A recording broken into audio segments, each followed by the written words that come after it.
Hi there, this is Sean, the Honest Book Reviewer, with another book review.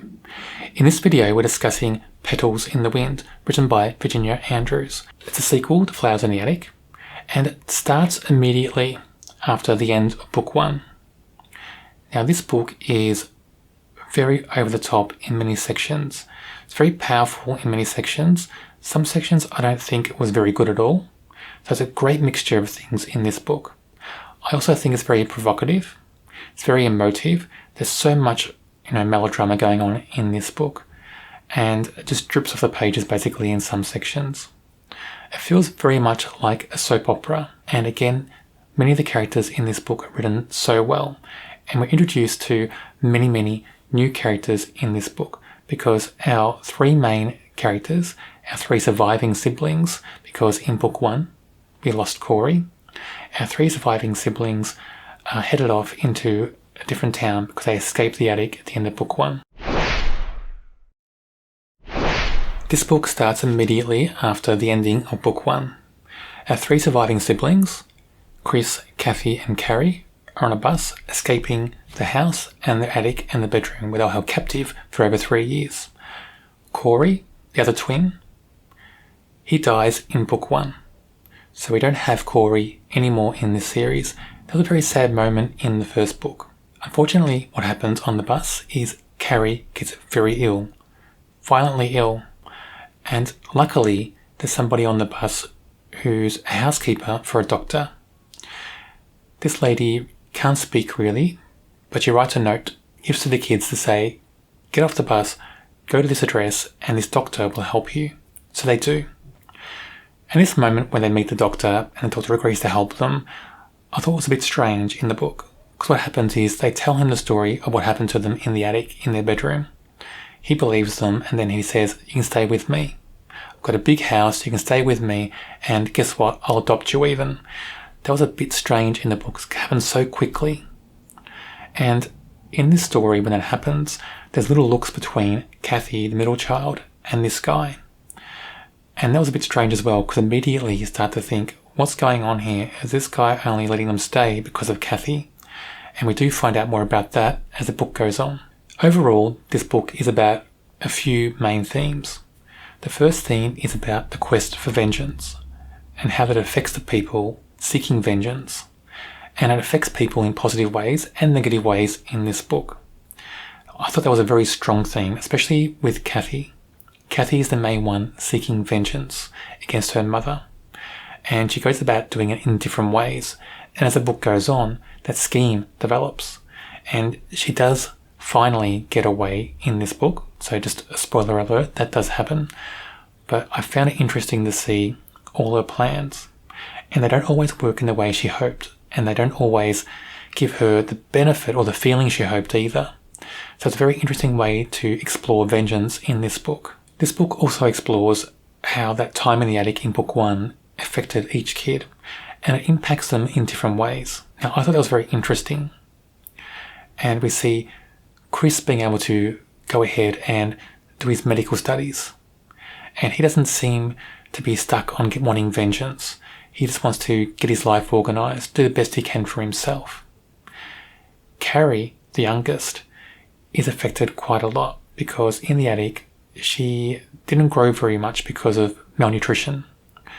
So her changes are very personal because she's very small and she sees herself as just the odd one out. Wherever she goes, she thinks she's odd. People are laughing at her. And there are some terrible scenes with things that happen to Carrie through this book. And you really feel for Carrie in this story because of all the things that happen to her. She's got these big struggles to overcome. And will she ever find happiness? Will she ever find somebody to love? They're big questions in this story. Love and jealousy is explored all through this book and how that affects each character. In this book, Chris is still in love with Kathy. Kathy is still in love with her brother, but she doesn't want to give in to that because she thinks if it happens, it's wrong. They'll be just like their parents, because in book one, we found out that their mother married her half-uncle. And she doesn't want to have anything to do really with her brother in that way, in a romantic sense, throughout the book anyway. It was explored very much through the book. So Kathy ends up falling in love and marrying different men throughout this book, and Chris is jealous of each one, and he's very aggressively jealous. It comes out in many different ways in this story. That's explored in very vivid detail, very deep tale in this book. The last theme, I think, in this book is hope, but not always hope for the best or for a good thing. Sometimes they're hoping for a bad thing to happen to somebody, and it was very interesting to see that characters hoping for something bad to happen to somebody else. It happens quite a lot in this book. So this book is very up and down emotion-wise. Each character goes through just many, many emotions in this book, and they're all felt so deeply and so vividly. Sometimes too over the top, and it creates a negative view of the book. Sometimes the balance is just right. But it's very interesting to see how the author wrote this, because it's a lot more emotive than book 1 in this series. This book covers many years in our 3 main characters' lives. It's a roller coaster. It's up and down. Many things happen, terrible things, good things. So much happens in this book. It's just jam-packed with things. One thing happens, it's quite big. It goes to the next big thing. You don't get a chance to catch your breath in this book. This book isn't for the faint-hearted. A lot of stuff does go on, and a lot of it is quite provocative and quite shocking, but I think that's going to be a theme in this series. So if it doesn't bother you, I think you'll enjoy this book and the whole series.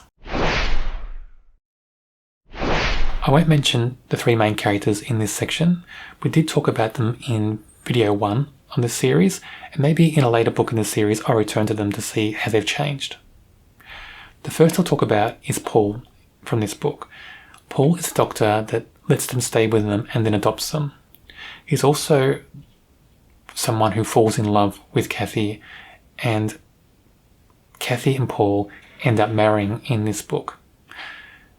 It was a bit strange to see that relationship develop, because when it started developing, I think Kathy was still either 16 or 17.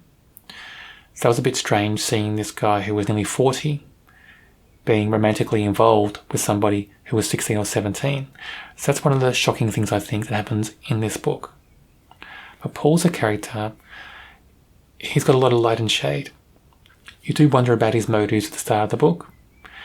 Some things he does are quite genuine, I think, come from a good side, a good character side.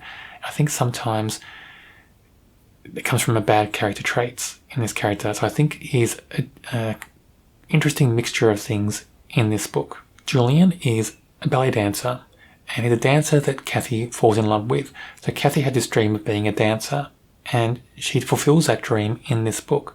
And on the way, she meets and falls in love with Julian, and they do get married. So Kathy is just falling in love with marrying people all over the place in this story. But Julian is a very, very emotive character. He's over the top emotive. He has major highs and major lows. He also manipulates Kathy in this story a lot. That's a big factor of his character. And that's described very well in this book. Even though Julian is not a very nice character in the book, he becomes a very well-written character, in my opinion. In that way, he's very engaging as a character because he's so well-written. So he's not a nice character. He's easy to dislike, but he's very engaging because he's so well-written. Madame Zolta, who's one of the minor characters in this story, I had to mention her because she's such a stereotype, and she's written so well as a stereotype in this story. She's a ballet teacher. I think she's from Russia or East Europe somewhere. But that stereotype just comes through so strongly with this character. And I think it's just perfect. I think it just suits the whole theme of this book and the whole feel of this book. I think even though the character is such a stereotype, you don't feel like it is because this book is so over the top in some sections. Madame Zolta feels a bit mundane in comparison to some of the things going on in this story. But I did enjoy Madame Zolta in this book, and in some ways I think she stands out in the scenes she's in, but she's a very well-written character, and she's very enjoyable. I can't honestly say that I enjoyed this book as much as Flowers in the Attic, but I can say that I enjoyed this book enough to make me want to read the rest in the series. There's something about it, I think, even though it's over the top in sections, it's shocking in sections, there's some things going on there that are just shocking. I think it just hooks you. The story hooks you. The characters hook you. So you have to keep reading. You have to know what's going to happen next. And that's what I'm feeling like at the moment. I have to know what's going to happen next in this series with these characters, because they are intoxicating a bit, these characters. They get under your skin. And you want the best for them, even though in some cases they don't act the best. Some cases they act very poorly and do terrible things. Or they just may have thoughts and feelings and want things that you think are a bit strange. The characters are very intoxicating and engaging. I rate this a 3 out of 5. Not as good as the first book, of course. That first book I think is just amazing, but this book is still thrilling and engaging enough and gripping enough to make you want to keep reading in this series. As I go through this series, for each book, I'll put a video up on my channel. If you don't want to miss out on these videos, check out my channel and subscribe. There's also a thriller playlist on my channel. It should be on your screen now.